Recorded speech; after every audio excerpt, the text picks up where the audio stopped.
सँगै ताप्लेजुङमा पाथीभरा माताको दर्शन गरेर पाँचथर झरे फालेलुङमा चौडीसँग रम्न पाइन्छ।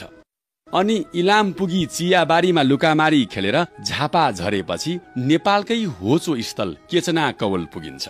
धरान घुमेर बुढासुब्बाको दर्शन गरी तेह्रथुम र शङ्खुवा सभाको सङ्गम स्थल तिनजुरे मिल्किएमा थरी थरी गुराँसको मोहकताले मन आह्लादित हुन्छ। अनि धनकुटाको भेडेटार हुँदै खोटाङमा ढुङ्गाको गुफाभित्र रहेका हलेसी महादेवसम्म पुगिन्छ। साथै सोलखुम्बु पुगी सगरमाथाको आधार क्षेत्र घुमेर मधेसतिर झर्न सकिन्छ। सप्तकोशी तरेर सप्तरीको कंकाल्नी र छिन्दमस्ता दर्शनसँगै सुरु हुन्छ मधेस प्रदेशको यात्रा। राजविराज घुमेर रूपनीबाट सिराहाको लहान पुगेपछि सल्हेस फुलबारीमा फुल्ने नयाँ फुल हेरेर जनकपुरमा जानकी मन्दिरको दर्शन गर्न पाइन्छ। यस बीचमा बाराको गढीमाई मन्दिर पुग्न भने छुटाउनु हुँदैन। जनकपुर धामको घुमघाम लगतै पूर्व पश्चिम राजमार्ग हुँदै महोत्तरीको बर्दिवास पुगेपछि बीपी राजमार्ग भएर सिन्धुली पुगिन्छ। ऐतिहासिक सिन्धुली गढी घुम्दै रामेछाप र दोलखा पुगेपछि भीमेश्वर, कालिन्चोक र जिरी घुम्न पाइन्छ। अनि पुगिन्छ सिन्धुपाल्चोकबाट काभ्रे हुँदै काठमाडौँ।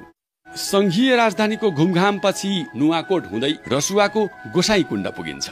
नुवाकोटबाट धादिङ हुँदै चितवन राष्ट्रिय निकुञ्जमा रमाउनुको मज्जा नै बेग्लै। अनि मकवानपुरको दामन, सिम भन्ज्याङ र कुलेखानी पनि यहाँका घुम्न लायक ठाउँ हुन्।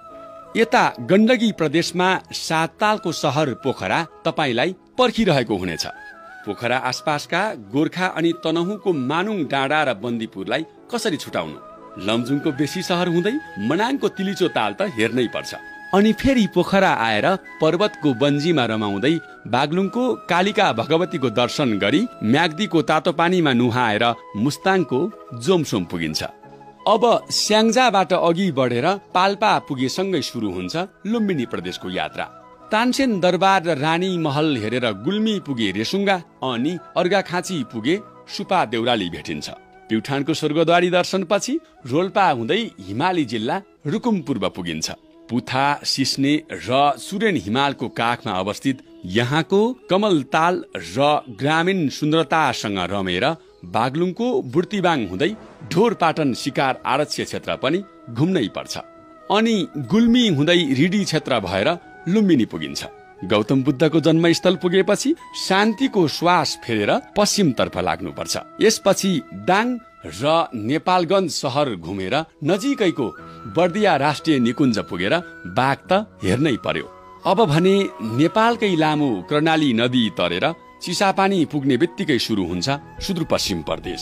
कैलालीको टिकापुर पार्क र घोडाघोडी ताल घुमेर अत्तरियाको बाटो हुँदै शुक्लाफाटा राष्ट्रिय निकुञ्ज पुगिन्छ। महाकाली नदीमाथि बनेको दोधारा चाँदनी पुल पनि हेर्न लायक छ। डडेलधुराको अमरगढी किल्ला र उग्रतारा पुगेपछि बैतडीको त्रिपुरा सुन्दरी दर्शन गरेर दार्चुलाको अपी हिमालको बेस क्याम्प पुगिन्छ।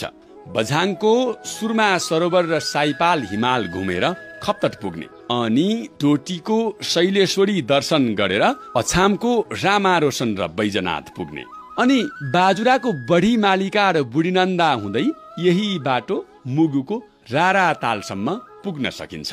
रारा पछि जुम्लाको सिन्जा र चन्दननाथको दर्शन गरी कालीकोट र दैलेख घुम्दै सुर्खेत झरे हुन्छ। सल्यानको कुपिण्डे दह हेरेर जाजरकोट हुँदै डोल्पाको सेफोक्सुण्डु तालसम्म पुगिन्छ। यहाँ पुगेका बेला त्रिपुरा सुन्दरी माताको दर्शन गरेरै फर्किँदा गजबको अनुभव हुन्छ। अनि भेरी नदी तिरैतिर रुकुम पश्चिमको स्यार्पुताल र जिल्ला सदरमुकाम मुसिकोट क्षेत्र घुमी यहाँको डिग्रे साइकुमारी भगवतीको दर्शन गरेपछि देशाटन लगभग सम्पन्न हुन्छ।